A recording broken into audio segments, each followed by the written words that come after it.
Muy bien, a propósito del discurso que dio el presidente Pedro Castillo ante la ONU, pero también acerca de lo que ocurrió el día de ayer. El Congreso de la República celebró estos 200 años de institución, de conformación. ¿Qué retos tiene que afrontar? ¿Cuáles son los pasos que tiene que seguir? Y recordar que está en el marco este poder del Estado en su más baja popularidad, en lo que va desde su conformación en este bicentenario. Para hablar acerca de ello está con nosotros Alonso Cárdenas, analista político. ¿Cómo está? Bienvenido al programa, buenos días. Buenos días y gracias por la invitación. Gracias a usted por atendernos. En principio veíamos un adelanto o extractos tal vez de lo más importante que ha señalado el presidente Pedro Castillo en su participación en la Asamblea General de las Naciones Unidas. En su mayoría lo que ha señalado o lo que se ha referido tiene que ver con la política exterior. Primero, en líneas generales, ¿cuál fue su impresión con este discurso? Bueno, lo primero que podríamos señalar es que, digamos, el ámbito de las relaciones exteriores no es, digamos, la expertise del presidente de la República.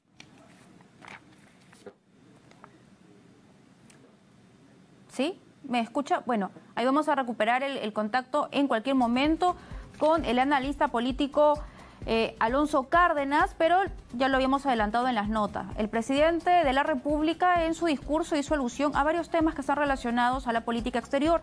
Entre ellos tiene que ver con la ilegitimidad de la intervención de Rusia en Ucrania. También ha anunciado una representación democrática en Palestina y también ha restablecido relaciones con la República Árabe Saharaui Democrática, entre otros temas sin duda importantes, porque también hizo alusión al tema de la crisis política. Si bien es cierto, lo habló de manera general, pero que uno puede hacer relación con lo que viene sucediendo en nuestro país. Él ha señalado que los golpes de Estado, sea cual sea su modalidad o el poder que los impulse, son ilegítimos. Así que vamos a ir con este análisis completo de lo que viene ocurriendo tanto en este viaje del presidente Pedro Castillo a los Estados Unidos, pero también con el Congreso de la República. Bien, momento de irnos a una pausa y ya regresamos con más información.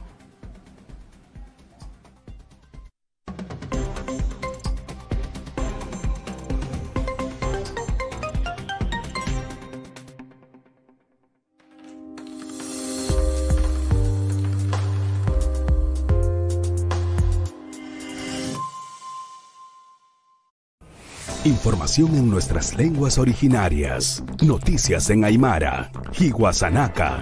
Aymara, Arusata y Atiaurakawa. Noticias en Quechua, Ñujanchi. De lunes a viernes en 2 ediciones, 5 de la mañana y 12 del mediodía. Más información que une a todos los peruanos. En simultáneo por TV Perú y TV Perú Noticias. El mundo exige una economía que genere bienestar, equidad y que reduzca los riesgos ambientales. TV Perú Noticias presenta Economía Verde, un espacio para generar temas de desarrollo y de interés para la ciudadanía, con la conducción de Romy Guamaní, de lunes a viernes a las 5 de la tarde, en exclusiva por la señal de TV Perú Noticias. Siempre informados.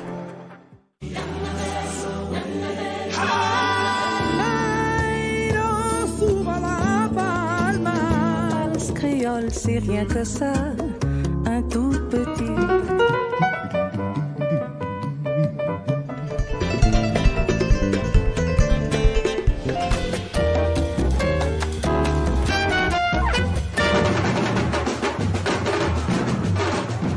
La mejor combinación de sonidos del mundo, todos los sábados a las 4 de la tarde.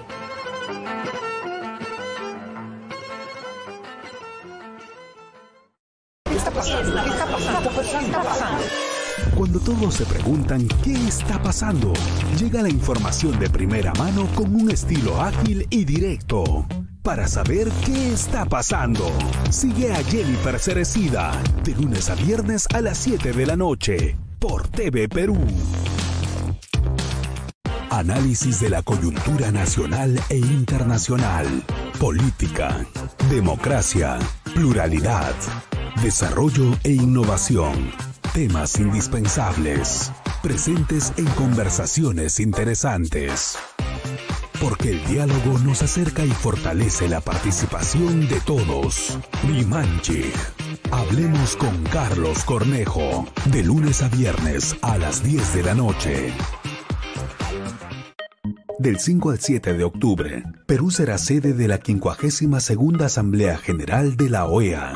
OEA es Organización de los Estados Americanos y está conformada por 35 países que pertenecen a todo el continente y tiene como objetivo fomentar la integración y la colaboración permanente entre sus estados miembros en asuntos importantes como la paz, la justicia, la democracia, la soberanía e integridad territorial. Siga la cobertura especial de este evento por TV Perú y TV Perú Noticias.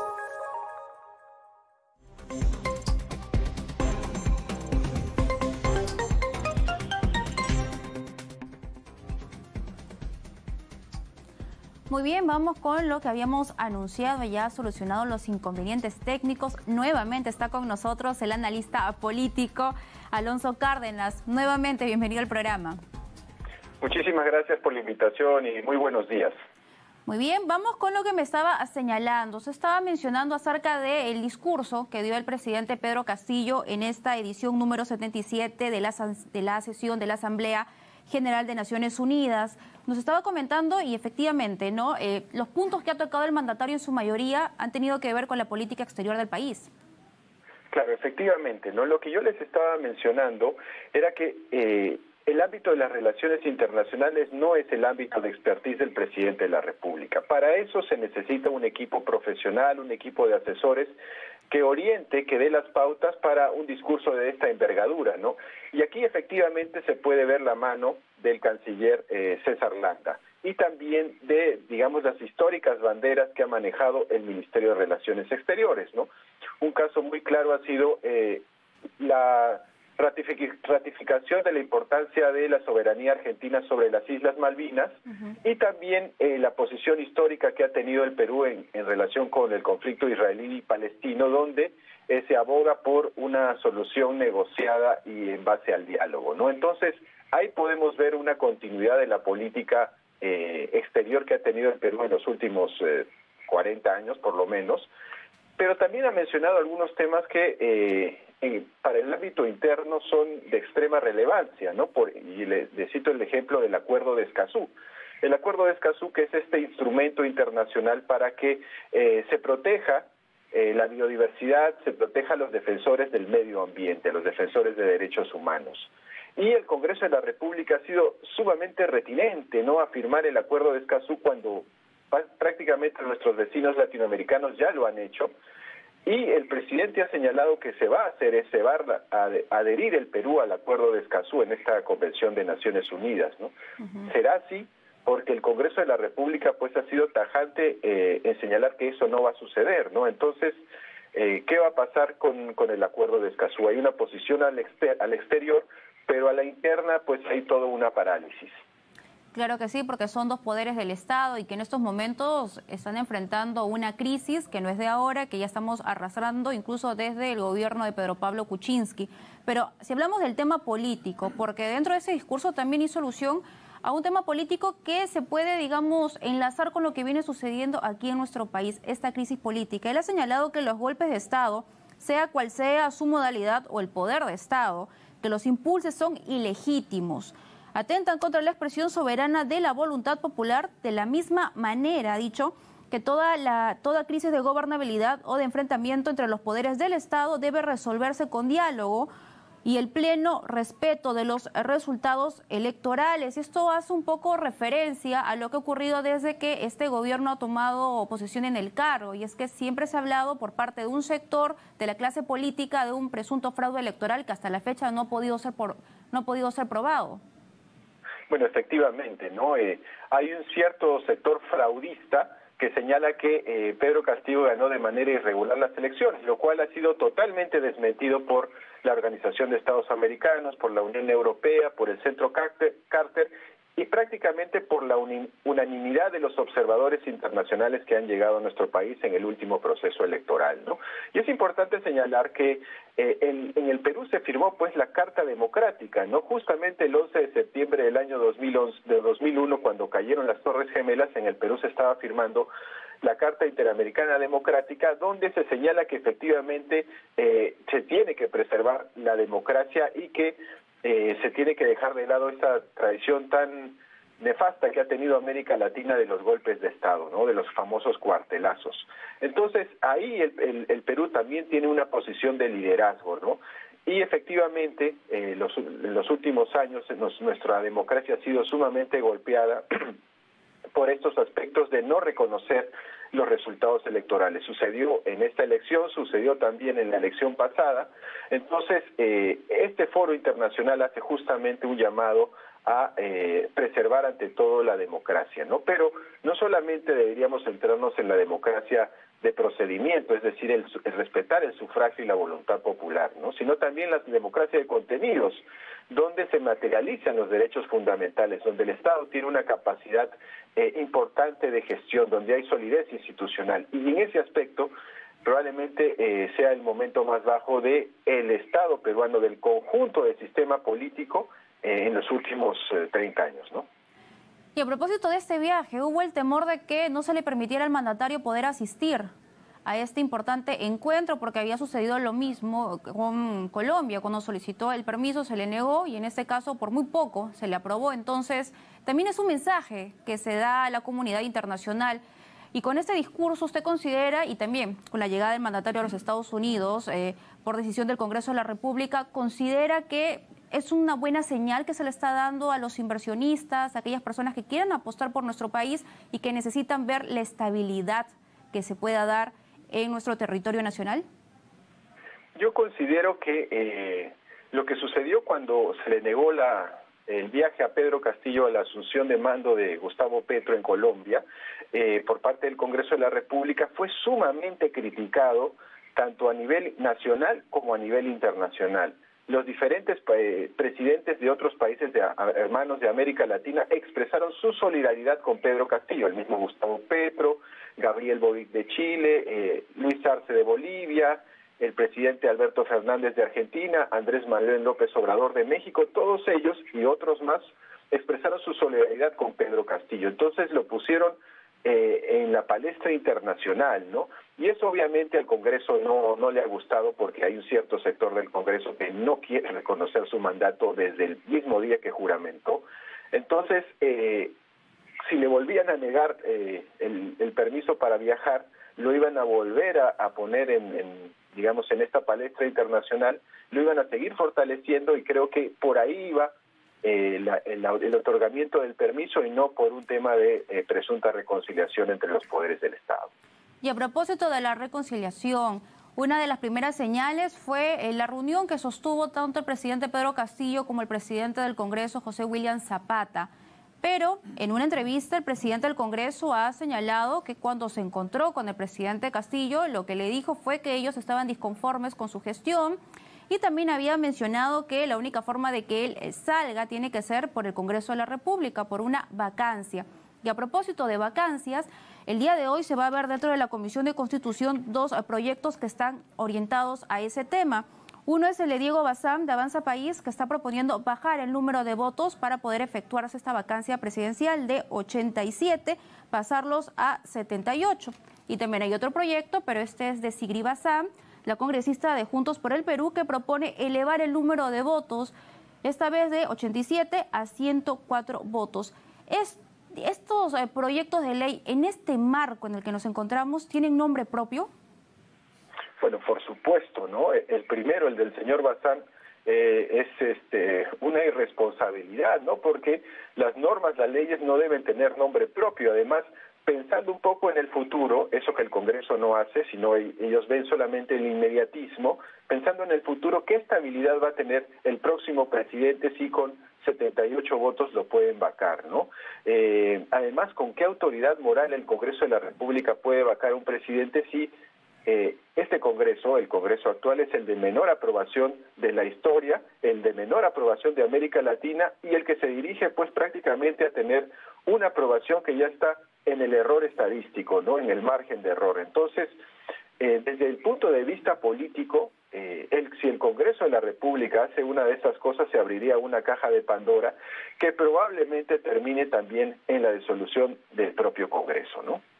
Claro, porque algunos señalan también de que esto abre la posibilidad de que cada vez que llegue un presidente que a uno no le guste, con la fuerza de los votos, pues se siga o incrementando los votos o reduciendo los votos, porque ya el Tribunal Constitucional se pronunció sobre este tema. Bueno, y además hay un tema también pragmático, ¿no? Los congresistas en el Perú llegan a sus curules con muy pocos votos, ¿no? El señor Bazar creo que no ha llegado ni a los 20.000, entonces, ¿cómo una persona que tiene menos de 20.000 votos puede presentar una moción para vacar a un presidente que fue elegido con más de 15 millones de votos, ¿no? Eso es una situación pues inédita y que habla del problema de fondo que es el diseño constitucional peruano, ¿no? Nosotros tenemos un Congreso muy pequeñito de 130 congresistas que sobrerepresenta a partidos políticos que tienen muy baja votación, ¿no? Entonces ahí está el problema que nosotros deberíamos reformar, ¿no? Si usted ve, por ejemplo, la Constitución del 79, para un país de 18 millones de habitantes, tú tenías 180 diputados y 60 senadores, ¿no? Ahora, para un país de 33 millones de personas, tienes 130 congresistas. ¿Cree que hizo mal el Tribunal Constitucional en no aclarar el tema de la vacancia por incapacidad moral permanente? Porque hasta el momento es sujeta a libre interpretación. Bueno, yo creo que ahí el Tribunal Constitucional, como Poncio Pilato, se lavó las manos y no quiso agarrar esa papa caliente que era la vacancia por incapacidad moral, ¿no? Y hasta ahora no hemos podido salir de ese tema, ¿no? Porque los expertos constitucionalistas señalan que la incapacidad moral no es otra cosa que la incapacidad mental, ¿no?, de un presidente.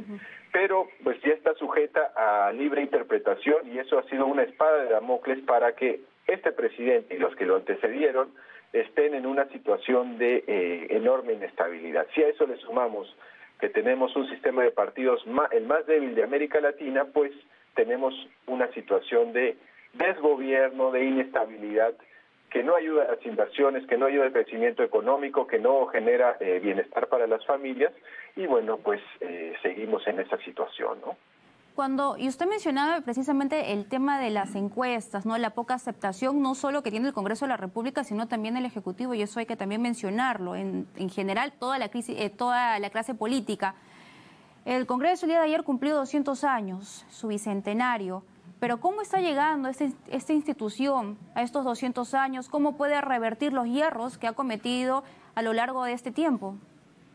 Bueno, el Congreso llega a estos 200 años pues en una situación de derrumbe institucional, ¿no? Es la institución más desprestigiada del país y no se ven señales que puedan revertir esta calamitosa realidad, ¿no? ¿Cómo empezar a revertir esta situación? Pues se ha estudiado y se ha documentado en varios documentos, varios estudios, varios papers. Lo primero es que necesita hacer un servicio civil profesional, ¿no? El Congreso de la República se ha convertido en una agencia de empleos para pagar favores políticos de la campaña, ¿no? Y en los países desarrollados y en varios países de América Latina, los congresos son profesionales, es decir, no existen tantos cargos de confianza, sino hay una trayectoria política en el Congreso. Eso sería un elemento clave para empezar a revertir esa pésima imagen que tiene el Congreso de la República. Y la otra es refundar el sistema de partidos en el Perú, ¿no? Que, como le decía, tienen muy baja representación, están totalmente fragmentados, son partidos muy efímeros. Si usted ve, desde que se recuperó la democracia en el 2000 a la fecha, el partido político que ejerce el poder a la elección que viene desaparece, ¿no? Perú Posible, el APRA, el partido Perú Libre, Perú Libre no lo sabemos, ¿no? Pereros por el Cambio, el Partido Nacionalista, todos esos ejercen el poder y después desaparecen, ¿no? Una situación inédita a nivel mundial.